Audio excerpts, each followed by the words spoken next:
اگر کوئی اس کام کو کرنا چاہے تو اس میں رسک کتنا ہوتا ہے؟ اگر کوئی اس کام کو شروع کرنا چاہے تو آپ اسے کیا مشورہ دیں گے؟ چھوٹے لیول سے شروع کیا تھا، اب ماشاءاللہ ہمارا کام دن بہ دن بہتری کی طرف جا رہا ہے۔ بسم اللہ الرحمن الرحیم۔ ناظرین السلام علیکم، میں ہوں ارسلان علی اور آپ دیکھ رہے ہیں میرا یوٹیوب چینل۔ آج ایک نئی ویڈیو کے ساتھ آپ کی خدمت میں حاضر ہوں۔ آج میں موجود ہوں یہاں مانسرا میں لاروش ٹریڈرز پورٹڈ فوڈ ہوتا ہے یہاں پہ، اس کے بارے میں ہم بات کریں گے اور اس میں اوور آل جو یہ بزنس ہے کس طرح رن ہوتا ہے اور اس میں کیا کیا جو ضروری اقدامات ہوتے ہیں شروعات سے لے کے آخر تک کس طرح کیے جاتے ہیں۔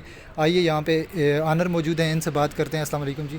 وعلیکم السلام۔ آپ کا نام کیا ہے؟ لیاقت اقبال نام ہے۔ اچھا لیاقت صاحب، کائنڈلی ہمیں اس کام کے بارے میں ایک جنرل اوور ویو دے دیں کہ ہمارے ناظرین جو دیکھنے والے انہیں ایک جنرل آئیڈیا ہو جائے۔ دراصل میں یہ جو کام ہم نے شروع کیا یہ مانسرا میں نیا کام تھا، یعنی کہ ٹوٹل فوڈ آئٹم امپورٹڈ جو ہے، اس سے پہلے کوئی آدمی اس کو فل فلیج نہیں کر رہا تھا، لیکن ہم نے یہ کام الحمدللہ شروع کیا ہے۔ تقریباً 7-8 سال ہو گئے ہیں، چھوٹے لیول سے شروع کیا تھا، اب ماشاءاللہ ہمارا کام دن بہ دن بہتری کی طرف جا رہا ہے۔ تو ہمارے پاس امپورٹڈ میں یہ امپورٹڈ چاکلیٹیں جتنی ہوتی ہیں، اس کے علاوہ امپورٹڈ چپس وغیرہ ہوتے ہیں، امپورٹڈ بسکٹ ہوتے ہیں، اس کے علاوہ فوڈ آئٹم میں اولیو آئل ہوتے ہیں، اور جتنے بھی امپورٹڈ کھانے پینے کی چیزیں جو ہیں عام ضرورت میں استعمال ہوتی رہتی ہیں، یہ ہمارے پاس تقریباً ہیں۔ تو اس کے علاوہ سیزن کے لحاظ سے اب رمضان قریب ہی ہے، تو اس کے لیے ہم نے یہ دیکھیں شروع کیا ہم نے کھجور کا کام۔ اس میں کھجور کی ہم نے اچھی سے اچھی ورائٹی، اس میں ایرانی کھجور ہوتی ہے، پاکستانی ہوتی ہے، اس کے علاوہ مکہ شریف کی کھجوریں ہوتی ہیں، اس میں اجوا، مبروم، کلمی وغیرہ، اس پہ بھی ہم کام کرتے ہیں۔ اور امپورٹڈ جوسز جتنے بھی ہیں، جس طرح کوئی انرجی ڈرنک ہوتا ہے، جس طرح یہ باربیکین ہو جاتا ہے، رانی ہے، اور جتنے امپورٹڈ جوس ہیں اس پہ ہم کام کرتے ہیں۔ اس کے علاوہ عام ضرورت کی جو چیزیں ہوتی ہیں اس پہ ہم کام کرتے رہتے ہیں۔ اچھا، جب 8 سال پہلے آپ نے بتایا کہ یہ کام شروع کیا تو 8 سال پہلے آپ نے کتنی انویسٹمنٹ کی تھی؟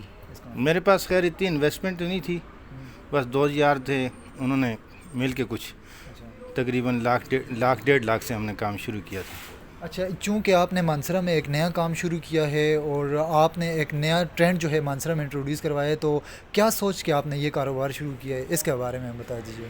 میں تو اس سے پہلے مانسرا کا مشہور کاروباری ادارہ سنی سویٹ، اس پہ میں ایز اے مینیجر تھا، وہاں پہ مینجمنٹ تھی میرے پاس، تو وہاں سے میں نے سوچا کہ وقت کم ملتا تھا وہاں، تو میں نے سوچا اگر اپنا کام ہو تو وقت زیادہ مل جائے گا، اس لیے میں نے یہ سوچ کے کام شروع کیا تھا۔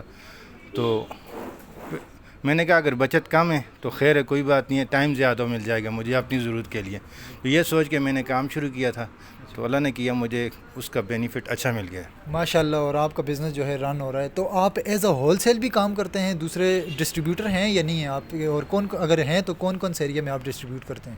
ہمارے پاس امپورٹڈ آئٹم جس طرح یہ منڈیال آئل ہے، ایپیکا چیز وغیرہ ہے، یہ فگارو کا اولیو ہے، کویکر وغیرہ ہے، یہ ہم ایز اے ڈسٹریبیوٹر کام کر رہے ہیں۔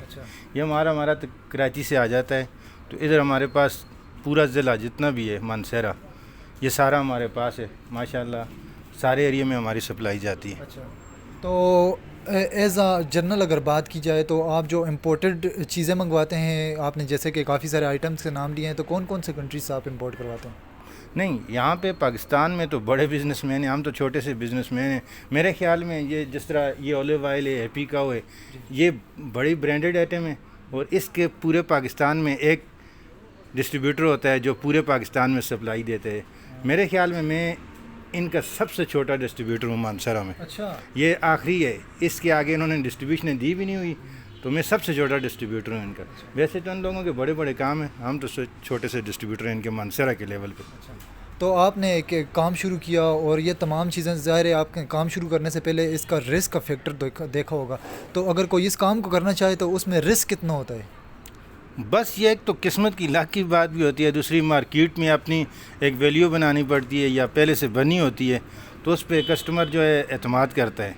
تو نئے کام میں پھر بہت زیادہ محنت ہوتی ہے، کیونکہ میں تو پہلے تھا ریٹیلر، جب میں سنی سویٹ پہ تھا تو اس وقت تو میں شاپ کیپر تھا، تو اب میں نے اپنا کام شروع کیا، یعنی کہ وہ ریٹیل تھا، یہ ٹریڈ ہے، ٹریڈ اور ریٹیل میں بڑا فرق ہوتا ہے، اس میں محنت بہت زیادہ ہوتی ہے، میں نے اس میں دن رات محنت کی ہے، تب جا کے اس مقام تک ابھی پہنچے۔ اچھا، اگر کوئی اس کام کو شروع کرنا چاہے تو آپ اسے کیا مشورہ دیں گے کہ کون کون سی چیزیں ہیں وہ آپٹ کرے تو وہ اس کام میں سکسیزفل ہو سکتے ہیں؟ کام امپورٹڈ ہو یا لوکل آئٹم ہو، یعنی کہ جس طرح پاکستانی آئٹم ہو یا امپورٹڈ، طریقہ کار سب کے ایک ہی ہوتے ہیں. یعنی کہ میں امپورٹڈ آئٹم انہی لوگوں کو دیتا ہوں جن کو پاکستانی بھی دیتے ہیں. پاکستانی جس طرح لو بسکٹ ہے، پیک فنین ہے، ڈیری ملک ہے، یہ سارے آئٹم پاکستانی جو ہے نا، ان کی بھی ایک علیحدہ سے ڈسٹریبیوشن ہوتی ہے ہر شہر میں. تو طریقہ کار سب کا یہی ہے، کیونکہ ہر شاپ پہ جدھر امپورٹڈ آئٹم ہوگا ادھر پاکستانی بھی ہوگا. طریقہ کار سب کا یہی ہے. جس طرح ہم ڈسٹریبیوٹر ڈسٹریبیوشن لیتا ہے، پھر اس کے بعد مارکیٹ میں ریٹیلر کو ڈسٹریبیوٹ کرتا ہے مال. طریقہ کار سب کا یہی ہے.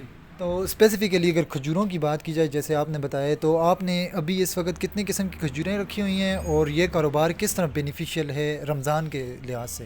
دراصل میں کھجور جو ہے ویسے تو یہ سیزنی آئٹم ہوتا ہے، یعنی کہ رمضان میں اس کی زیادہ سیل ہوتی ہے. ہم نے تقریباً 6-7 قسم کی کھجوریں رکھی ہوئی ہیں رمضان کے حوالے سے، لیکن انہی کھجوروں پہ ہم پورا سال کام کرتے ہیں. ان دنوں میں، عام دنوں میں تو کام کم ہوتا ہے، لیکن رمضان میں ماشاءاللہ تھوڑا کام تیز ہو جاتا ہے. تو ایز اے جرنل انفارمیشن کے لیے، چونکہ ہمارے ویور دیکھ رہے ہوں گے، تو آپ کائنڈلی یہ بتا دیں کہ بزنس ٹھیک ہے یا نوکری کی جائے، آپ کا اس پہ کیا رائے ہے؟ نہیں، میں تو ماشاءاللہ آج سے 8 سال پہلے کام کر رہا تھا سنی سویٹ پہ. میرے خیال میں میری 38-40 ہزار روپے سیلری تھی. بات سیلری کی نہیں ہوتی، اپنے بزنس میں اپنا مزہ ہوتا ہے اور اپنے بزنس میں ترقی کے چانس زیادہ ہوتے ہیں. میرا مشورہ تو سب بھائیوں سے یہی ہے کہ اپنا بزنس کریں، چاہے چھوٹا ہو یا بڑا ہو. میں نے جب کام شروع کیا تھا تو میں پنڈی سے کھلی نمکو لے کے آیا تھا. تو کھلی نمکو پر میں نے رسک لیا. میں نے اپنی وہ 40 ہزار کی نوکری چھوڑ کے یہ کام شروع کیا. تو جب یہ کام شروع کیا تو اس میں شروع کے مہینے میں مجھے نو پرافٹ نو لاس تھا، لیکن میں ہمت نہیں آ رہا. میں نے اپنی کوشش جاری رکھی اور اللہ پاک نے مجھے کامیاب کیا. ماشاءاللہ آپ نے اور کامیابی حاصل بھی کر لی ہے. تو آخر میں کیا پیغام دینا چاہیں گے ہمارے ویور کو؟ کام میں 2-3-4 اصول ہیں جی. سب سے پہلے ایمانداری، پھر اس کام کی ٹائمنگ، کام کا معیار، خوش اخلاقی. یہ چیزیں ہوں گی تو انشاءاللہ ہر آدمی کامیاب ہے. بہت بہت شکریہ آپ کا کہ آپ نے ہمیں ٹائم دیا. جی ناظرین، یہ تھی پراپر پوری ویڈیو اباؤٹ بزنس کہ کس طرح بزنس کو رن کیا جاتا ہے، اور اس اسپیسیفکلی ایز اے ڈسٹریبیوٹر اگر آپ کام کر رہے ہیں تو آپ کو کون کون سی چیزیں جو ہیں وہ ذہن میں رکھنی چاہیے. ادروائز اگر آپ ایز اے ڈسٹریبیوٹر کام کر رہے ہیں اور آپ اس میں بھی کوئی اوپر نیچے کر رہے ہیں تو پھر obvious سی بات ہے کہ ایک مرتبہ آپ دوسروں تک پہنچائیں گے تو دوسری مرتبہ وہ آپ سے دوبارہ نہیں آ کے لیں گے. تو اسی کے ساتھ اس ویڈیو کا یہاں پہ اختتام ہو جاتا ہے. انشاءاللہ ایک نئی ویڈیو میں ملیں گے. تب تک کے لیے اپنا اور میرے چینل کا خیال رکھیے گا. اللہ حافظ.